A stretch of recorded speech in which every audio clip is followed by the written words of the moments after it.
तो दोस्तों, इंट्रोडक्शन में और इस चीज़ में फालतू टाइम ना बर्बाद करते हुए मैंने अब से यही प्रोसेस शुरू किया है कि मैं आपको डायरेक्ट जो है काम की चीज़ ही बताऊंगा और इधर उधर की बातें ना करते हुए सीधा आपको मैं डायरेक्ट ही टॉपिक पे लेकर के आया करूँगा, ताकि वीडियो ज़्यादा लंबी ना बने और जो आपको जो मैं बताना चाह रहा हूँ वो आप अच्छे से समझ पाओ। क्योंकि कई बार मैंने ये बात नोट करी कि वीडियो काफ़ी ज़्यादा लंबी हो जाती है। और दोस्तों, अगर आपको भी रिपेयरिंग सीखनी है तो आज की ये जो वीडियो मैं बनाने जा रहा हूँ, आज की ये वीडियो में मैं आपको A to Z तो नहीं कहूँगा, पर हाँ इतना कह दूँगा कि आप अपने आप से करना सीख जाओगे, जिनको नहीं भी आता है वो भी। आज मैं आपको ज़्यादा से ज़्यादा और स्टेप बाय स्टेप क्या चीज़ ख़राब होती है, क्या रिपेयर करना है, शुरू में कहाँ से चेक करना है, बाद में कहाँ से चेक करना है, एक एक स्टेप बाय स्टेप बताऊंगा। और कैसे कैसे चेक करना है, किन किन मतलब क्या क्या फॉल्ट होंगे, क्या क्या दिक्कत आएंगी, वो भी मैं आपको बताऊंगा। तो अगर आप मेरे चैनल पर नए हो तो मेरे चैनल को सब्सक्राइब कर लो और बेल आइकन को दबा लो, ताकि जो भी मैं वीडियो डालूँ LED बल्ब से या LED की बिज़नेस से या LED की जो झालर लाइट होती है उससे, या रॉ मटेरियल होता है उससे रिलेटेड, या फिर LED झालर लाइट का रॉ मटेरियल से रिलेटेड, इनके रिपेयरिंग कंपोनेंट से रिलेटेड कोई भी मैं LED से A to Z LED की मैं कोई भी वीडियो डालता हूँ तो उसमें आपको सीखने को मिले, सबसे पहले आपके पास नोटिफिकेशन पहुँचे और सबसे पहले आप सीख सको। अगर आपको ये वीडियो अच्छी लगे कि हाँ मैंने कुछ जानकारी की बात दी है आपको, तो प्लीज़ लाइक ज़रूर कर दें और चैनल को सब्सक्राइब तो करना ही है। तो मैं आपको पहले बताता हूँ कि कोई भी बल्ब है, मान लीजिए ये बल्ब है, ठीक है। अब हमने इसका डिफ्यूज़र खोला, ठीक है। तो ये तो जो बल्ब है वो DOB वाला है, देखो क्या बढ़िया बना रखा है लोग बागों ने, नाम भी नहीं है। तो हमें सबसे पहले क्या देखने को मिलता है, ऐसी MCPCB या ये DOB प्लेट। तो जब डिफ्यूज़र खोलते ही हमें MCPCB देखने को मिलती है, या तो MCPCB ऐसी होती है जैसा कि आपको नज़र आ रही है अभी। ये जो MCPCB है ये 7 वाट की है और जिसमें SMD LED लगी हैं, ये SMD LED ये 3 वोल्ट और हाफ वाट की है, ठीक है। या फिर आपको ऐसी देखने को मिलती है, ये 9 वाट की है। 1 2 3 4 5 6 7 8 9 SMD LED इसमें लगी हुई है। ये एक LED, ये वाली एक LED 9 वोल्ट और 1 वाट की है, ठीक है। 9 वोल्ट और 1 वाट, क्लियर हो जा। हाँ, अब मैं आपको बताता हूँ कि क्या चेक करना है, कैसे चेक करना है। देखिए, आपको ये नॉर्मल लग रही होगी, ठीक है। ये SMD LED इसकी सारी सही हैं, किसी में कोई दिक्कत नहीं है। तो ये ऐसी SMD LED ज़्यादातर सही निकलती हैं, ज़्यादातर सही निकलती है, लेकिन 90% जो LED बल्ब में जो फॉल्ट आता है वो MCPCB में ही आता है। और MCPCB में क्या फॉल्ट आता है आप देखो, इसमें फोकस कर भाई। हाँ, इस SMD LED में आपको साफ़ कर देता हूँ थोड़ी सी, पुरानी मेरे पास पड़ी हुई थी एक, मैंने इसीलिए ये सैंपल के लिए रखी हुई थी कि आप लोगों को बता सकूँ। तो इसमें आपको सारी SMD LED सही लग रही होंगी, लेकिन इसमें जो ये SMD LED आप देख रहे हो, इसमें ब्लैक स्पॉट नज़र आ रहा है। मैं और पास कर देता हूँ थोड़ा सा, ये देखिए ये ब्लैक स्पॉट आपको नज़र आ रहा होगा, ये वाला ब्लैक स्पॉट, ये ब्लैक स्पॉट ही है जिसकी वजह से ये SMD LED ख़राब है। 90% लोग बोलते तो यही है कि 90% फॉल्ट आते हैं, लेकिन मेरे हिसाब से ये जो फॉल्ट आता है ये सिर्फ 70% आता है। ज़्यादातर फॉल्ट इसमें MOV के आते हैं, फ्यूज़ रेजिस्टेंस के आते हैं, या कैपेसिटर के आते हैं, और कभी कभार आए तो IC के आ गए, ठीक है। अब इसके बाद अगर आप देख रहे हो कि भाई आपकी सारी SMD LED ठीक है, आपने सारी चेक कर ली हैं, दूसरा ड्राइवर लगा करके आप चेक करो नया ड्राइवर से कि हाँ भाई सही है या नहीं है, ठीक है। आपको वैसे चेक हो जाएगा, नहीं तो इसके लिए मैं एक SMD LED टेस्टर भी बना रहा हूँ, आपको उससे भी पता लग जाया करेगा। तो ये तो हो गई MCPCB की बात। अब चलते हैं हम ड्राइवर पे। तो ड्राइवर आज मैं आपको दिखाऊंगा कि मेरे पास एक, आप लोगों को बताने के लिए, तो यहाँ पे 1 2 3 4 5, 6 तरीके के ड्राइवर हैं। ठीक है, आप ध्यान से देख लो, 6 तरीके के ड्राइवर हैं। अब इन 6 ड्राइवरों में कॉमन क्या है? कॉमन है कि आईसी, ये सभी के सभी आईसी ड्राइवर हैं। ठीक है, ये सभी के सभी आईसी ड्राइवर हैं। अब मैं इनमें से एक उठा लेता हूँ, रैंडमली उठाया, देखो मुझे पता नहीं कौन सा क्या है। ठीक, अब मैं थोड़ा सा आपको इस पर फोकस करके बताऊँगा। ठीक है, ये है, और थोड़ा सा क्लोज ले लेता हूँ, ये है। तो सबसे पहले हम क्या करें, मैं बताता हूँ। इसमें प्रोटेक्शन के लिए एमओवी लगी है, फ्यूज़ रेजिस्टेंस लगा है, छोटा कैपेसिटर है, बड़ा कैपेसिटर है। बड़े कैपेसिटर की वैल्यू है 47 UF 100 माइक्रोफैरड। आज मैं आपको बताता हूँ कि स्टेप बाय स्टेप चेकिंग क्या होती है। देखो, हमारे पास कभी भी आता है, अगर बंद है तो हमेशा, अगर जैसे फ्यूज़ रेजिस्टेंस उड़ गया तो आप क्या करोगे, डायरेक्ट जिसको नहीं आता वो नई फ्यूज़ रेजिस्टेंस डाल देगा और उसको चेक करेगा। जैसे ही वो चेक करेगा वो फ्यूज़ फिर से उड़ जाएगा। क्यों? क्योंकि एमओवी उसने चेंज नहीं की है, ना ही एमओवी काटी है। या तो आप एमओवी काट दो,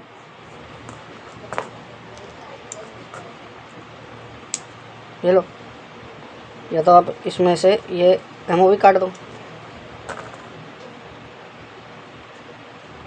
अभी नहीं कटी भाई, ले लो ये। या तो आप इसमें से ऐसे करके एमओवी काट के उसके बाद लगा करके चेक करो, या फिर आप एमओवी चेंज करके चेक करो।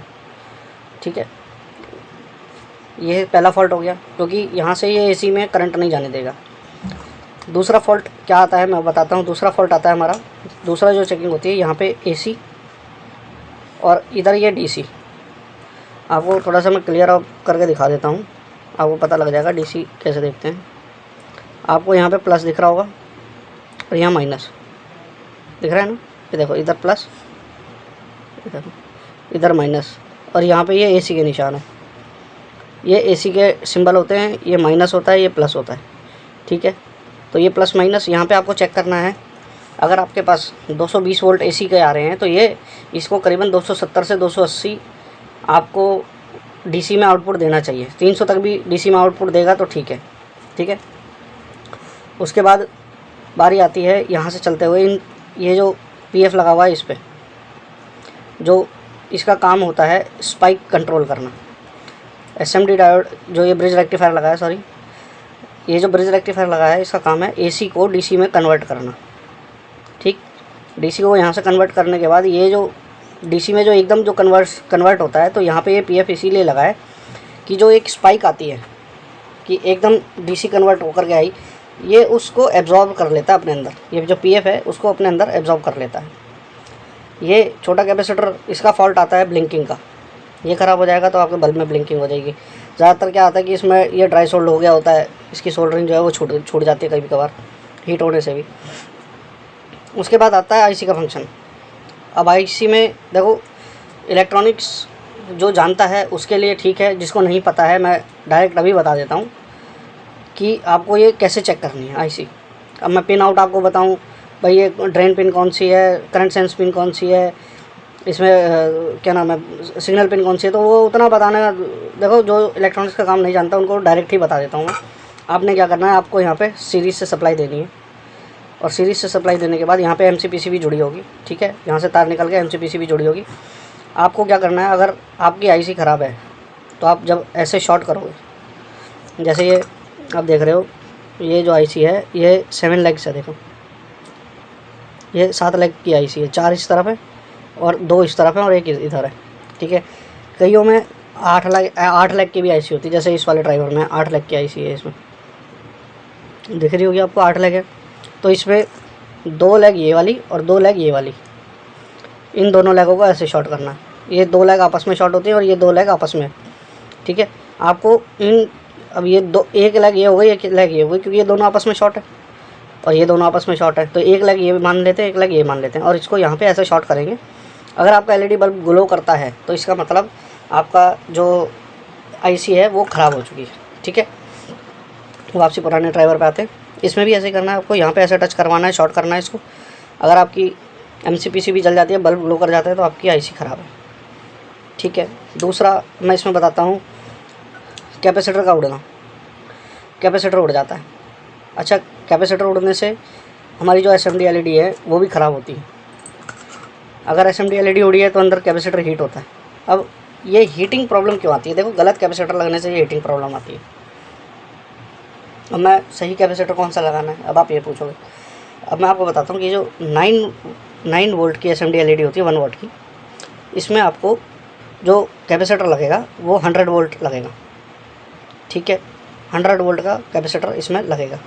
और जो ये जो 3 वोल्ट हाफ वाट की एसएमडी एलईडी होती है जिसमें ये लगी हूँ, जैसे अब ये 7 वाट का है, उसमें 14 एलईडी लगी हैं। 9 वाट, अब 9 वाट का होगा, मान लो इसमें 9 एलईडी लगी हैं। उसमें अगर दूसरी कोई एमसीपीसी भी है तो उसमें 16 लगी होंगी या 18 लगी होंगी। उसके लिए जिसमें 3 वोल्ट की एसएमडी एलईडी लगी होंगी उसके लिए या 63 वोल्ट तक का 47 माइक्रोफेराड, 47 माइक्रोफेराड और 63 वोल्ट का कैपेसिटर लगता है। 63 वोल्ट तक का कैपेसिटर इसमें लगेगा। 3 वोल्ट वाली एसएमडी एलईडी जिसमें लगी होंगी, एसएमडी एलईडी से ही वोल्टेज ये ना कैपेसिटर का डिसाइड होता है।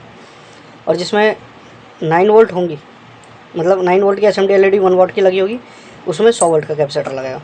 ठीक है, अब प्रॉब्लम आती है कि आज ग्रुप पे एक मैसेज आया था कि 20 मिनट तक सीरीज़ पे चलाया, ठीक चल रहा था, लाइन पे जैसे ही लगाया डायरेक्ट तो 5 मिनट में ही ये बड़े वाला कैपेसिटर फट गया। क्यों फटा मैं बताता हूँ। अब आपको मैं एक चीज़ ये बता देता हूँ, इसमें कई लोगों को कन्फ्यूज़न है। मैंने एक वीडियो भी बना के डाली हुई है, तो कई लोगों को कन्फ्यूज़न है कि कौन सी होती है। तो आज मैं आपको बताता हूँ कि करंट सेंस पिन और करंट सेंस की आईसी रेजिस्टेंस कैसे पता करना है किसी भी सर्किट में। 6 सर्किट, सॉरी, यहाँ पे 6 ड्राइवर मैंने इसीलिए रखे हुए हैं। तो मैं आपको बताता हूँ। देखो, जो आप ये बिंदी देख रहे हैं, इसमें आप लोगों को बिंदी नज़र आ रही होगी।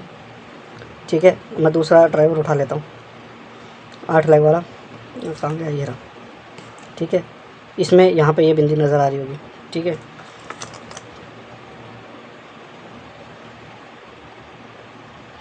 इस वाले ड्राइवर में आपको यहाँ पे ये बिंदी नज़र आ रही होगी, ये छोटी सी। ठीक है, अब ये वाला उठा लिया मैंने दूसरा, इसमें यहाँ ये बिंदी नज़र आ रही होगी। इस वाले में यहाँ भी ये बिंदी नज़र आ रही होगी, क्योंकि कभी किसी में वर्टिकल लगा देते हैं, किसी में हॉरिजॉन्टल लगा देते हैं घुमा के। जैसे यहाँ वर्टिकल है, ये हॉरिजॉन्टल है। ठीक है, तो ऐसे में कन्फ्यूजन पैदा हो सकती है, इसीलिए मैं आपको बता रहा हूँ। ठीक है, इससे कैसे चेक करना है। जैसे यहाँ वर्टिकल में लगी हुई है और यहाँ हॉरिजॉन्टल में है। ठीक है, अब इसमें यहाँ पे है वो बिंदी और ये इसमें यहाँ पे है वो बिंदी। इसी बिंदी से शुरू करेंगे 1 2 3 4 और फिर इधर आ जाएंगे 5 6 7 8। ठीक है, ऐसे ही इसमें कैलकुलेट करेंगे 1 2 3 4 5 6 7। ठीक है, 8 पिन की आईसी होती है और ये ड्रेन पिन होती है और ये करंट सेंस पिन होती है। जहाँ यहाँ पे अगर 8वीं लैग होती है तो वो भी इसी के साथ अटैच होती है, जैसा कि मैंने आपको पहले बताया है 8 लैग वाली आईसी में बता करके। ये इस वाली में जैसा कि आप देख रहे हो यहाँ ये दोनों सोल्ड है। क्लियर कर ले भाई। हाँ, जैसा कि आप देख रहे हो ये दोनों लैग आपस में सोल्ड है, तो ये एक ही मानी जाती है और ये भी एक ही मानी जाती है। और यहाँ पे ये है बिंदी, तो 1 2 3 4 5 6 7 8 जो आपकी ये वाली जो होगी। ठीक है, यहाँ से मैं आपको ट्रैक दिखाता हूँ। अभी देखता हूँ किसी में ट्रैक अगर साफ दिख रहा होगा तो।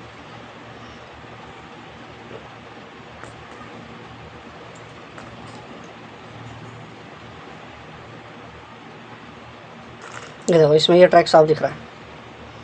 ठीक है, अभी मैं बताता हूँ कि ये जो अब ये देख रहे हो आप बिंदी 1 2 3 4 5 6 7, अब ये 8वीं लैग मान लो चाहे 7वीं लैग मान लो। ठीक है, यहाँ से ये जुड़ा हुआ है। ठीक, इसके नीचे से ये निकल के आया और ये यहाँ आ गया और यहाँ पे ये 2 रेजिस्टेंस लगाई हुई है। ठीक है, 2 रेजिस्टेंस ये लगी हुई हैं और दोनों पैरेलल में लगी हुई है, सीरीज़ में नहीं है। ठीक है, 2R2 2R2 दोनों। तो ये जो दोनों रेजिस्टेंस है, ठीक है, इनमें से जैसे अब इसमें 2R2 लगी हुई है एक में, आप यहाँ से ये एक रेजिस्टेंस हटा दो, और यहाँ पे कोई छोटी वैल्यू की, जैसे ये 2R2 है, आप 1R8 डाल दो, 1R1 डाल दो, 1R2 डाल दो, ठीक है। छोटी वैल्यू की आप कोई भी रेजिस्टेंस डाल दो, या फिर जिसमें रेजिस्टेंस अलग हो, जैसे कि मैं देखता हूँ अभी,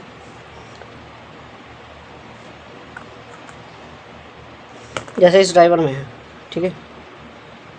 ये अब ये यहाँ से इसके साथ यहाँ से आया, ठीक है, ये आ गया, ये इधर आ गया, ये दोनों रेजिस्टेंस पैरेलल में कनेक्ट है, ठीक है।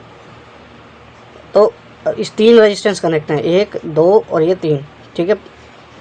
501 R200 और 3R30। तो इसमें सबसे बड़ी रेजिस्टेंस कौन सी है? 3R30। तो हम इसको निकाल देंगे क्योंकि हम रिपेयर कर रहे हैं। इससे क्या होगा, जो हमारा जो करंट आगे जा रहा है, होता क्या है कि MCPCB हमारा मान लो गलत कैपेसिटर लगाने की वजह से, अब जो जैसे करंट ज़्यादा आता है, अब हमें चाहिए इसमें 150 मिली एम्पियर, ठीक है। इसमें इस SMD LED के लिए हमें 150 मिली एम्पियर चाहिए। तो 150 मिली एम्पियर में क्या होगा कि 150 मिली एम्पियर में ये अच्छा ग्लो करेगी, लेकिन अगर एम्पियर इसके बढ़ जाते हैं, तो ये इसको शॉर्ट कर देगी गलत। या फिर 9 वाट की, 9 वाट का ड्राइवर ले लिया और 7 वाट की MCPCB डाल दी, तो उतना जो करंट है वो कंज्यूम नहीं हो पाता है, और उस करंट की वजह से जो हमारा ये जो बड़ा कैपेसिटर है ये हीट करने लगता है और फट जाता है।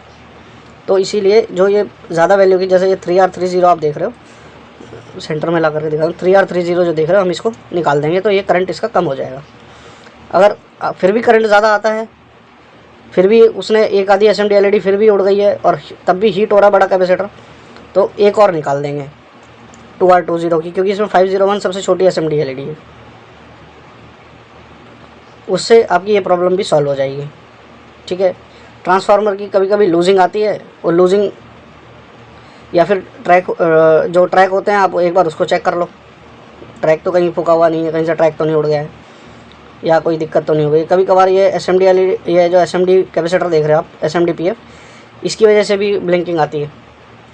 किसी भी पुराने उसमें से निकाल करके आप इसको डाल करके चेक करोगे तो ये चल जाएगा, ठीक है। ट्रांसफार्मर की प्रॉब्लम बहुत कम आती है, बहुत रेयर आती है ट्रांसफार्मर की प्रॉब्लम। ब्लिंकिंग है तो ये छोटे वाला कैपेसिटर चेक करो, यहाँ पे ये फिल्टर कैपेसिटर दिया हुआ है, जैसे औरों में मैं पुराना दिखा रहा था उसमें नहीं था। इसका काम भी फ़िल्टर करना होता है। यहाँ पे ये सीरीज़ में कनेक्ट होता है DC पे, ठीक है। DC पे यहाँ सीरीज़ में कनेक्ट है, ये फ़िल्टर करके DC आगे भेजता है। और आई होप आप लोगों को काफ़ी कुछ समझ आ गया होगा, और इतने सारे ड्राइवरों में मैंने आज आपको काफ़ी कुछ समझाने की कोशिश भी करी है। और अगर अभी भी आप लोगों को कोई डाउट है तो आप मेरे व्हाट्सएप पे कांटेक्ट कर सकते हैं। नीचे डिस्क्रिप्शन में व्हाट्सएप ग्रुप का लिंक दिया हुआ है, और मेरे टेलीग्राम ग्रुप का मैंने लिंक दिया हुआ है, मेरे टेलीग्राम चैनल का मैंने लिंक दिया हुआ है, इंस्टाग्राम पेज का लिंक दिया हुआ है, फेसबुक पेज का मैंने लिंक दिया हुआ है। आप वहाँ पे कनेक्ट कर सकते हो, और रिपेयरिंग से कुछ भी जुड़ा हुआ चाहिए होगा आपको, चाहे MOV हो, फ्यूज़ रेजिस्टेंस हो, कैपेसिटर हो, चाहे SMD LED हो, चाहे आपका कोई एडहेसिव हो, हीट सिंक एडहेसिव हो, ठीक है, चाहे आपको बेंच वाइज चाहिए हो, चाहे आपको चिमटी चाहिए हो, चाहे कुछ भी A to Z, उसकी लिस्ट भी मैं प्रोवाइड कर दूंगा। आप उसको वहाँ से करके ऑर्डर ले सकते हैं, ऑर्डर दे सकते हैं मेरे से। मुझे आपको पेमेंट करने के 10 दिनों के अंदर आपको जो पार्सल है वो मिल जाएगा, अगर लॉकडाउन ना हुआ तो। क्योंकि कई बार दिक्कतें लॉकडाउन की वजह से भी आ जाती हैं, कई बार दिक्कतें आती हैं कि भाई बंदा का सामान पूरा नहीं भेजता। तो ऐसा कुछ नहीं है कि मैं सामान पूरा नहीं भेजता। एक्चुअली मैं अपने लेवल पे चेक करने के बाद ही सामान को डिस्पैच करता हूँ। जो आपका ऑर्डर होगा वो ऑर्डर मुझे मिलेगा, और वो ऑर्डर मेरे हाथ से आगे जाएगा, आपका सामान पैक होकर के मेरे पास आएगा। पैकिंग के लिए मतलब निकल के आएगा, पैकिंग मैं ही करूँगा उसकी। वो सामान निकल के मेरे पास आएगा तो मैं लिस्ट से मैच करूँगा, फिर उसकी पैकिंग होगी। मिनी पैकिंग में पैक करने के बाद बड़ी जो पैकिंग होगी उसमें पैक करके, बबल रैप में पैक करके, फिर कार्डबोर्ड जो होता है, कोरोगेटेड बॉक्स होता है, कोरोगेटेड शीट में पैक होगा। उसके बाद आपको वो डिलीवरी के लिए निकलेगा। प्रोसेस थोड़ा लेंदी है, लेकिन 10 दिनों का टाइम है। 10 दिनों के अंदर वैसे कम में ही पहुंच जाता है मैं, लेकिन फिर भी 10 दिन मान के लेकर के चलता हूँ कि हाँ शायद आपके पास पहुँच जाए। क्योंकि जब ऑर्डर आते हैं तो जैसे अभी भी मेरे पास लॉकडाउन के अंदर के 2 ऑर्डर जो हैं वो अभी भी पेंडिंग चल रहे हैं। क्योंकि मार्केट बंद है, दुकान मेरी खुल नहीं रही है, इस वजह से सामान मैं दे नहीं पा रहा हूँ, क्योंकि थोड़ा सा डिले हो गया है। तो आई होप आप लोग सीख गए होंगे। और अगर फिर भी कोई दिक्कत आती है, आपको कोई डाउट होता है, तो आप मुझे व्हाट्सएप, इंस्टाग्राम, फेसबुक पेज या फिर मेरे टेलीग्राम पे या सिग्नल पे भी मैं हूँ, वहाँ पे आप मुझे ज्वाइन कर सकते हैं। तो नेक्स्ट वीडियो तक के लिए जय हिंद, जय भारत। और नेक्स्ट वीडियो किस टॉपिक पे बनाऊँ वो आप मुझे बताएंगे, मैं अपने उससे कुछ नहीं बताऊँगा। आप लोग मुझे बताएंगे कि नेक्स्ट वीडियो जो है वो किस टॉपिक पे बनानी है। एलईडी बल्ब पे आपको कौन सा टॉपिक चाहिए कि भाई हमें इस टॉपिक पे वीडियो बना के दीजिए।